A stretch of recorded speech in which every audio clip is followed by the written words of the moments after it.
आज Doubtnut app download करें। Doubtnut पर अपने सभी गणित, रसायन विज्ञान, भौतिक विज्ञान और जीव विज्ञान के डाउट्स का करो सफाया। बस प्रश्न की फोटो खींचो, एक ही प्रश्न को क्रॉप करो और तुरंत वीडियो सोल्यूशन पाओ। अभी डाउनलोड करें। प्रश्न है, परिपक्व पादप की कोशिका भित्ति का सबसे आंतरिक भाग है। पहला विकल्प है प्राथमिक कोशिका भित्ति, दूसरा प्लाज्मा झिल्ली, तीसरा द्वितीय कोशिका भित्ति और चौथा है प्लाज्मोडेस्मेटा। तो हमें प्रश्न में पूछा है परिपक्व पादप की कोशिका भित्ति का सबसे आंतरिक भाग कौन सा है। तो हम बात करें कोशिका भित्ति के बारे में। कोशिका भित्ति या सेल वॉल इसको हम बोलते हैं। तो कोशिका भित्ति जो है ये पादपों में पाई जाती है और पादपों में भी ये कोशिका का बाह्य स्तर होता है।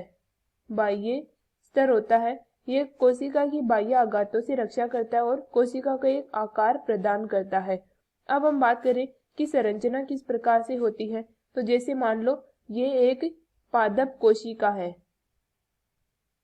तो ये सबसे बाहर पाई जाती है, इसकी भित्ति होती है जिसको हम बोलते हैं कोशिका की प्राथमिक भित्ति या प्राइमरी सेल वॉल। प्राथमिक भित्ति। अब क्या होता है, पादप कोशिका जो है धीरे धीरे परिपक्व होने लग जाती है।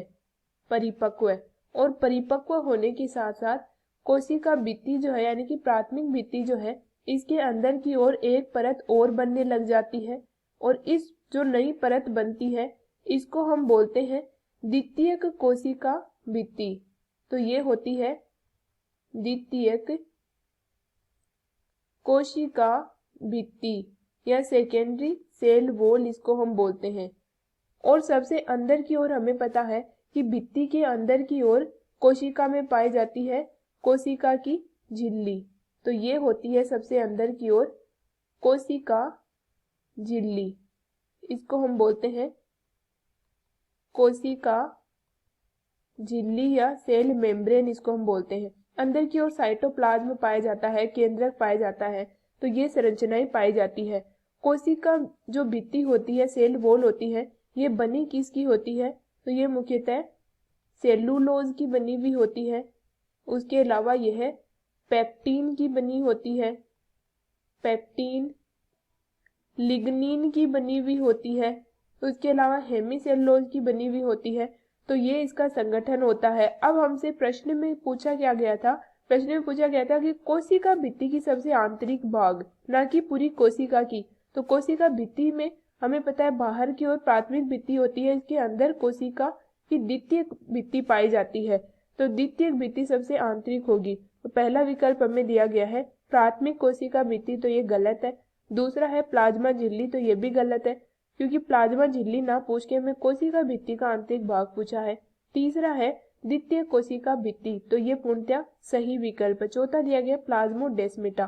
प्लाज्मोडेस्मेटा क्या होते हैं, प्लाज्मोडेस्मेटा इस प्रकार से कोशिकाओं के परिवहन के लिए स्थान पाए जाते हैं।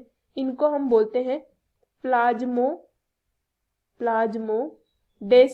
इनका काम क्या होता है, ये एक कोशिका से दूसरी कोशिका में पदार्थों के आवागमन के लिए या परिवहन के लिए सहायक होते हैं। जैसे यहाँ पे दूसरी कोशिका जुड़ी हुई होती है, तो इनका यहाँ पदार्थों का एक कोशिका से दूसरी कोशिका की तरफ आसानी से गमन हो सकता है।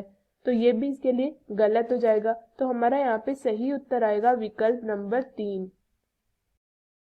कक्षा 6 से 12वीं से लेकर नीट, IIT, JEE वो एडवांस के लेवल तक 1 करोड़ से ज्यादा छात्रों का भरोसा। आज ही डाउनलोड करें डाउटनेट ऐप या व्हाट्सएप करें अपने सारे डाउट्स 8400 400 400 पर।